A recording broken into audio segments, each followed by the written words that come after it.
Okay, we've all been there, right? You walk into something challenging, maybe a negotiation, a competition, I don't know, even a tough project, and right away you feel it. You're reacting, not acting. Just blocking, dodging, spending all your energy just trying to keep up, instead of like pushing your own strategy forward. Yeah, that feeling, that strategic suffocation. That's exactly what we're diving into today. In high-level chess, there's a name for that advantage, the initiative. It's probably the most powerful dynamic weapon you can have. It basically forces your opponent onto the back foot, making them focus only on defense. And to really get our heads around this, we've got a fantastic case study. It's from the 2025 Grand Chess Tour. The game between Pragnanandha R, playing white, rated, 2779, and the current world champion, Gukesh D, playing black, 2776 ELO. And the fascinating thing, Prag didn't win with some flashy sacrifice. He won through this methodical, sustained pressure, like a strategic boa constrictor. He grabbed the the initiative early on, and just never let Gukesh breathe. Exactly. So our goal here isn't just to look at the moves, it's to give you the theoretical blueprint behind momentum, to show you how a master like Prag converts that dynamic pressure into something solid, something irreversible. Okay, let's unpack that blueprint then. Starting right at the core, Yeah. what exactly is the initiative? How do we define it? It's control. Simple as that. The initiative belongs to the player who can make a series of threats. Threats the opponent cannot ignore. These aren't suggestions, they're demands. They force defensive reactions, which means the opponent can't play the moves they want to play. They're stuck responding to your agenda. So you're basically in the driver's seat, dictating the flow, the tempo of the game. And tempo is the key currency here, isn't it? Absolutely critical. Tempo is, well, it's a unit of move or time within the game. If I make a move that forces you to, say, block a threat or retreat a piece, well, your move was spent purely on defense. Meanwhile, my piece maybe improved its position or set up another threat. So I've effectively gained a free move in relative terms. And this gap, this tempo advantage, it adds up fast. I like the boxing analogy you used earlier. It's like a boxer just constantly throwing punches. Yeah. Maybe not knockout blows every time, but they're relentless, nonstop. The opponent just has to keep their gloves up, blocking, parrying, and they never get that split second. They need to step back, set their feet, and launch their own counterattack. That's precisely it. And because it's based on time, on opportunity, the initiative is, well, it's volatile. You can lose it quickly if you're not careful. So once you have it, you have to be ruthless. We can kind of boil down the strategy, what to do when you have the initiative, into maybe 4 key rules. Okay, rule 1, increase pressure. Seems obvious, but maybe not simple. Continuously increase pressure. You need to maneuver every piece you have to its most active square. Make the defensive task for your opponent harder and harder with every single move. Don't let up. Rule 2, and this feels like what Prag did so well against Gukesh. Create successive threats. Don't just make one threat and stop. Exactly. This is the snowball effect we talked about. You can't settle for just one punch. Every move should ideally build towards the next one. Setting up a chain reaction. Narrowing the opponent's options until they're forced to choose between, 2 bad moves, or maybe they crack under the pressure and make a mistake. Right. Then the third rule, which we maybe haven't stressed enough but is crucial sometimes, sacrifice for continuation. Yes. Maintaining that momentum, that initiative, is paramount. Sometimes that means giving up a bit of material, maybe a pawn, maybe even a minor piece.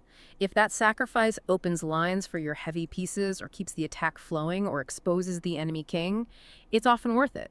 The material loss is temporary if it guarantees you keep pushing, keep asking questions. And that leads to the final rule, the ultimate objective, the transformation goal. You have to cash in that pressure. You absolutely have to convert that dynamic advantage, the pressure, the tempo, into something static, something permanent.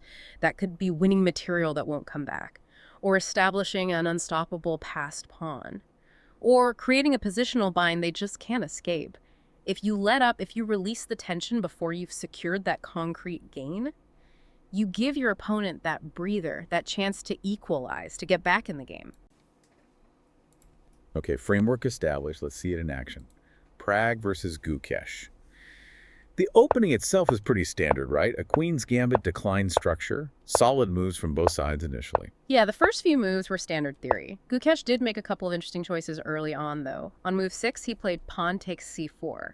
The alternative, maybe sharper, was bishop takes c3 check, which would have opened the b file for white's rook later. And then after the queens came off on move 10, queen takes d1, the game went straight into a complex endgame. No queens meant the battleground shifted. It became purely positional, fought over tiny advantages, small weaknesses.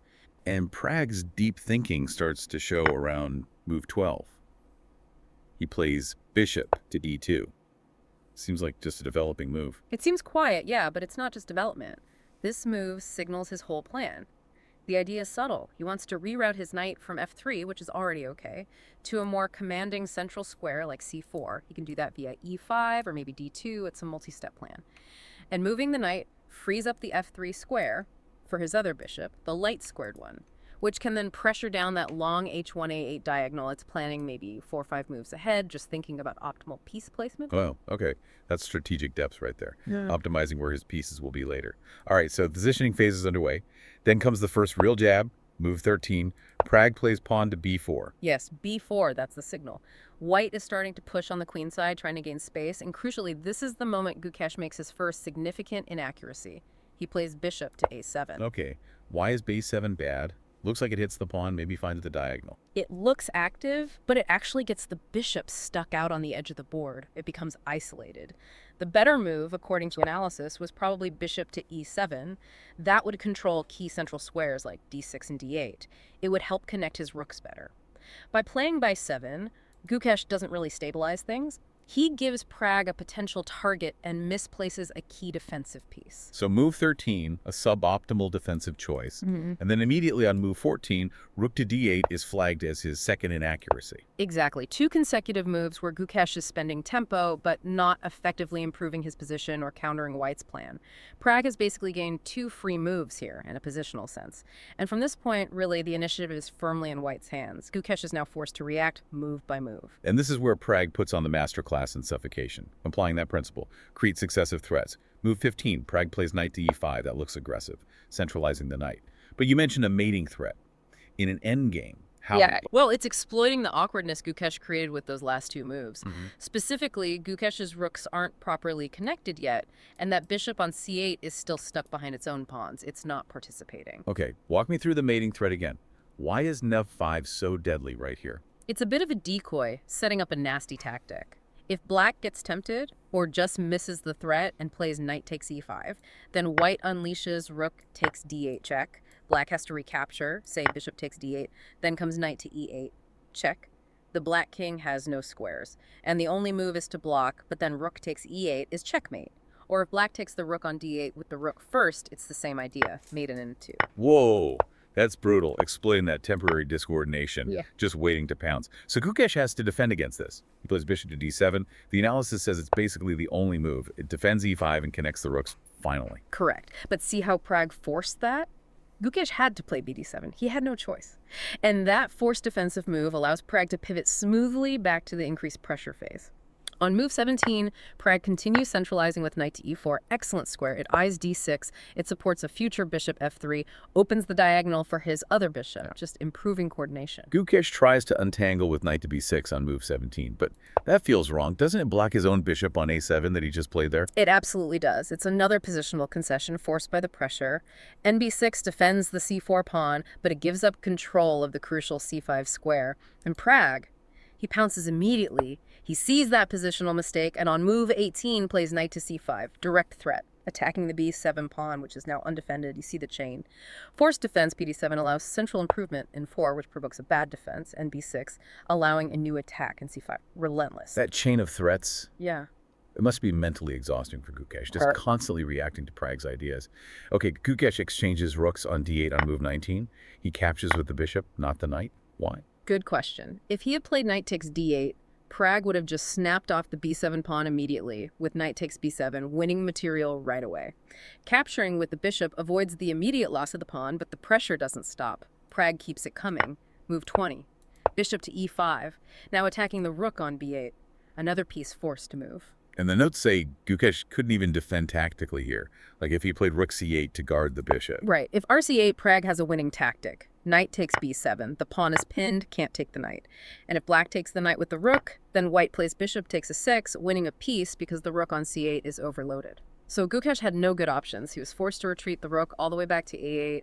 Very passive. And now we get to maybe the most psychologically crushing move of the whole game. Move 21, Pragg plays. Pawn to e4.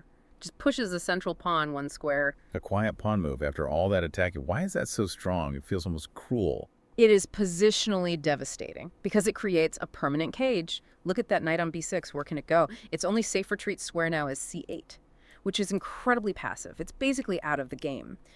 By playing e4, Pragg locks down the center, eliminates any counterplay Gukesh might have dreamed of with that knight, gains a huge space advantage, all without making a direct threat. Pure positional dominance. Wow. Gukesh tries to challenge us a bit on move 22 with bishop to b8, maybe hoping to trade off Pragg's powerful light-squared bishop. A reasonable try, trying to lessen the pressure, but Pragg is having none of it. He simply sidesteps the trade with bishop to d4, maintains the tension, keeps his space advantage, keeps that knight on b6 locked up. He's just turning the screw move by move. This is really mastering that exploit development lead idea. Pragg's pieces are working together beautifully. Gukesh's are stuck and passive. Okay, so moves 23 through 26 feel like the conversion. Pragg is consolidating, making the advantage concrete. He brings his last piece into the game with rook to d1, full harmony. He plays bishop to c7, keeping the pressure on that b7 pawn. Still hanging? And then finally, on move 26, the initiative bears fruit. The transformation goal is achieved. Knight takes b7. Pragg secures the material advantage. He's up a clean pawn. And that pawn was won not through a quick tactic, but as the direct result of that sustained pressure that started way back around move 13. Okay, critical moment. Pragg is up material. He has the space. Gukesh is tied up. You'd think maybe relax a bit, trade down. But move 27. Pragg plays bishop to f1. A backward move. Why is that considered so brilliant? This move is pure class. It's what separates the elite from the merely very strong. It's prophylaxis, preventing counterplay before it even happens. Why move the bishop back? Because Pragg anticipated Gukesh's only potential active idea. If Pragg had played something obvious, like rook to c1 maybe, Gukesh was ready to play knight to d4, that knight jump would attack Pragg's bishop on e2 and suddenly threaten to unravel White's coordination, maybe grab the initiative back. Ah, I see. So bishop f1 isn't making a new threat, it's stopping Gukesh from creating one. It secures the advantage he just gained. Exactly. It shores up his position structurally, denies Gukesh any counterplay. Pragg isn't just trying to win the pawn, he's aiming to win the game without allowing any complications. Clean technique. Masterful control. Okay, after bf1 secures everything, the rest feels like precise execution. Pragg pushes his pawn to e5, forces exchanges that favor him, like with bishop to d6. Yep, the pawn takes d6 exchange is forced, and look at the result. White has a protected passed pawn on d6, just 2 squares from queening. Gukesh's pieces are just too far away, too passive to create any meaningful resistance against that pawn. And the final nail, move 36. Knight to c5. A perfect multi-purpose move. It defends the critical d7 square right in front of the pawn. It controls other key squares. It reinforces the whole structure. At this point, there are just too many threats. The passed pawn is marching, the white pieces dominate the board, the black king is stuck. Gukesh has no moves. He resigned. He was just strategically squeezed, completely suffocated from move 13 right to the end. What a game. This deep dive really shows it perfectly, linking back to the theory. Pragg seized the initiative after those early inaccuracies by Gukesh. He executed that strategy perfectly. Create successive threats, relentlessly increase pressure, and then clinically converted that dynamic momentum into a solid, static win, that extra pawn in dominant position. And the takeaway, I think, goes way beyond chess. Now, considering Gukesh is the world champion, think about this. How much does just one defensive slip-up, like that bishop to a 7 choice way back on move 13, truly cost you? Especially when you're facing an opponent who knows exactly how to exploit every single tempo, every slight inaccuracy, and never lets go. Maybe the deepest lesson here isn't just how to seize momentum, but how meticulously you need to defend to keep it once you've earned it. Something to think about.